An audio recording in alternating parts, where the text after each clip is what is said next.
Is that because of the change in 1913? Well, When the actually, they Federal started, Reserve you know, did? what we talk about, you go back to really simply, the Revolutionary War was precipitated by a lot of things, but in the end, ultimately, it was precipitated by the fact that the king still wanted us to borrow all of his money from him.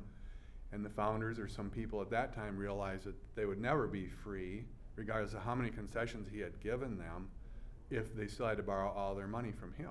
Do you want to charge interest on it? Well, whatever, even if they didn't charge interest on it, if I owe you, Okay, you're going to tell me what to do all the time, He when to has do it, how control. to do it, da-da-da-da-da. Sure. And so they fought the war, in spite of the fact they really didn't want to, really weren't prepared to fight the war, and they come out of that war, they was wondering what they had done, because they were in terrible, terrible condition. And, but they went in and started creating some ways how the new country was going to be run, and one of the things was establish a medium of exchange, which had always been difficult up to that point. And the people had been using a lot of Spanish mill dollars. They liked those. And Jefferson said, well, if that's what the people want to use, well, that's what we'll use, but we're not going to use Spanish money, we'll use American money. And they provided for a mint to be built in Philadelphia to strike the first coins. And this was in 1792 when they provided for it. But how would they get the raw resource to the mint? Okay. Mhm. Well, they figured in this country, the people are the kings, and they own the mineral rights and the resources. And if they want to do the work, dig the stuff out of the ground, bring it to the government will do its duty, its responsibility to weigh it, assay it, and coin it into money, free of charge. and that's the only money that would be out there. That Well, would be no, what- that's what the intent was, but of course, if you read the history, and of course in the book, it goes through all that, all the turmoil at that time, what people were using for money, and of course special interests wanting to have you use what they create for money, Okay. and this battle that was continually going on. So in other words, the 1792 Coinage Act provided for a mint to coin the people's production free of charge as an asset to them, not as a debt. And they returned the raw bullion to the people in coin form. They had no debt. And then the people traded that money into circulation for other production. And the money supply grew with productivity gains, and they had no inflation. That was wealth, that was the real Absolutely, and wealth. that was freedom, economic freedom. Okay. Not having to borrow from the king, we're free. We can do commerce, we're free, okay? And of course, then in 1853, Congress passed some bad laws, and they suspended a good portion of free coinage, I think, except for the dollar. In 1863, they passed the National Bank Act, which then provided for the banks to create money off of the government debt, indebtedness, the bonds. We promise to pay you $1 billion back, hold this as collateral, the bank creates $1 billion, okay? And now All they're holding is the note. is the Right, holding. right, Okay. okay. And they made that little switch there. And then in 1873, they totally suspended free coinage. So now there was no debt-free medium of exchange. And of course, whenever you create money as a loan, you only create the principal. And This is also a tough one for me to explain to right. some Well, you people. do. I mean, if you've ever been to the bank, go to the bank. They give you the loan principal, right? Right, and you gotta borrow it. and Well, then you they pay tell you in the interest. small form, you're going to pay so much interest, so your debt's going to be XXX this year, next year, whatever, Mhm. right? Right. Well, where does that money come from? And if you read and study about it, that has to be it comes from some other borrowed money too. You have to capture it from somebody else, Sure. so there- eventually you and can so never. all we really do when we get out of debt is we transfer the debt to someone else, and that's why the debt constantly grows.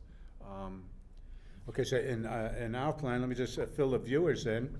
We're with Gregory Soderberg today. Gregory co-authored this great book, Modern Money Secrets. You could let me know and I'll get you a copy of it. And he knows about money, where it comes from, how it's created, how it gets into circulation. And we've got this piece of legislation we're talking about, and we're gonna go further about it, but I wanna get to the issue at this point of the inflation that people grab me on. They said, Okay. if you're gonna have the state chartered banks creating electronic checkbook money to pay for our entire transportation system with, Right. by the way, no reserve requirements. Right. And it won't affect the rest of their business. Yeah, it's really simple. Really simple. Then guys say to me, well, all that money is gonna come into circulation, pouring into circulation, they call it, it's gonna cause inflation. Gonna cause what a lot of economists say, Yeah. and here's where a big difference comes in. They say, Wharton School of Finance, University of California, all those guys say that too much money chasing too few goods causes inflation. Right. And you've gotta, That's what they say. that's what they say. Yeah, that's what All they- the big guys say Well, that. sure, they've nailed it down. That's what they want you to Not accept. true. Well, first of all, money doesn't chase the goods. the goods chase the money, okay? And, Sure, buy me okay, advertising. but the right. thing is you can't have inflation when you increase the money supply with productivity. I mean, some of these Wharton school guys or whatever, maybe they weren't that good in class, maybe they didn't have a good professor or whatever, but if you go and do the research, I mean, the Federal Reserve Bank in New York will tell you, you cannot have inflation when you increase the money supply with productivity gains. I mean, if I create $1 and I create $1 of goods, how can there be too much of anything? It's even, okay? Well, because all these people that weren't working are going to be working now, and they're going to be spending money and buying goods and things like that, and paying their bills and maybe their mortgages, and we won't have to have bailouts, and people will be walking around with smiley, happy faces, and it'd be something different. But we could Won't probably recognize we could them or probably something, we'll recognize America. Yeah. Well, one guy came over to me at the convention and he said, well, if this is such a good idea, it would have been done already. Well, I said, yeah, like every good idea has already been done. We might Yeah. as well just wrap it up. No Yeah. more R&D. Or Right. And these a lot of things that we say, that people say, are just things that we've heard and we parrot, and they kind of sound good, but we haven't really ever thought them out. Uh-huh. And how come it is that if House File 888 creates money and spends it in, and increases the money supply with production to pay for the production, that might cause inflation, but whenever the bank creates a loan and increases the money supply, well, that's just fine, that never causes inflation.